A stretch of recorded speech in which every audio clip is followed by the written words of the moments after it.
Bismillahirrahmanirrahim. Assalamualaikum warahmatullahi wabarakatuh. Halo teman-teman semua, aku Nuzul Rama, konten kreator Islamic Life Hacks. Ada fakta menarik nih teman-teman. Sebenarnya bukan menarik sih, tapi lebih ke musibah ya. Bahwa berdasarkan Badan Pusat Statistik tahun 2020 menunjukkan bahwa sebanyak 27,90% merupakan generasi Z. Dan ironisnya sebanyak 22,40% kaum muda pada tahun 2021 justru nggak produktif. Mereka ini dikategorikan sebagai NEET, Not in Employment, Education, and Training, yaitu tidak masuk ke pasar tenaga kerja, tidak sekolah, ataupun tidak mengikuti pelatihan. Tapi kok bisa? Nah, barangkali pemuda-pemudi kita-kita ini kurang memperhatikan yang namanya time management atau manajemen waktu.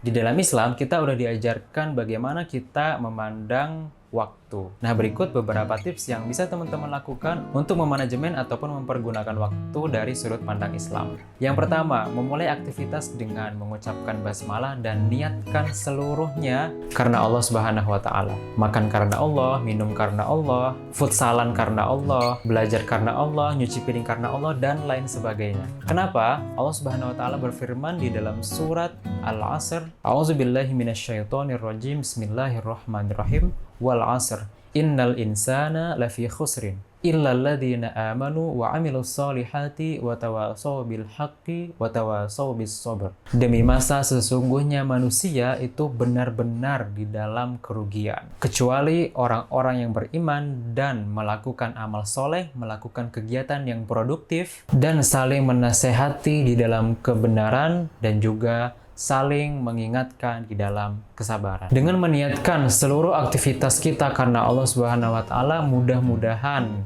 kegiatan yang kita lakukan semuanya masuk ke kategori amal soleh, teman-teman. Dan Islam sendiri memandang waktu itu sebagai sesuatu yang amazing banget nih, sesuatu yang luar biasa. Imam Fakhruddin Ar-Razi menjelaskan di dalam tafsirnya Mafatihul Ghaib, menjelaskan bahwasannya Allah Subhanahu wa Ta'ala bersumpah dengan waktu yang memiliki banyak ketakjuban yang luar biasa. Dan waktu itu sendiri adalah nikmat pokok kehidupan. Juga tiada lain manusia yang merugi adalah yang menyia-nyiakan waktunya. Yang kedua, bikin to-do list dan tentukan jam spesifiknya. Kenapa? Supaya apa yang sudah kita list di pagi hari ataupun malam hari sebelumnya, itu kita memiliki tanggung jawab yang penuh di waktu yang sudah kita tentukan itu. Karena Allah Subhanahu wa Ta'ala berfirman, "Fa'idza faragta fansob."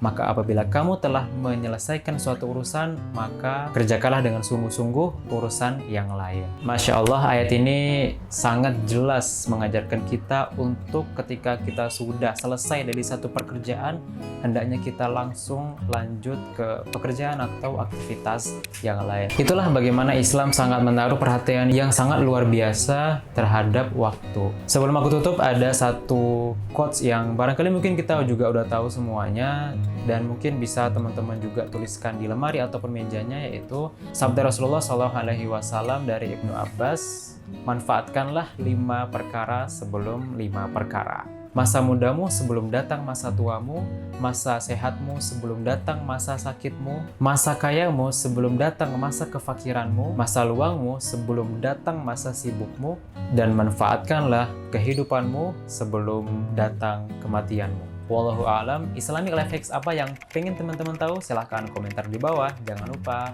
like, comment, and subscribe. Sampai jumpa di video berikutnya. Assalamualaikum warahmatullahi wabarakatuh.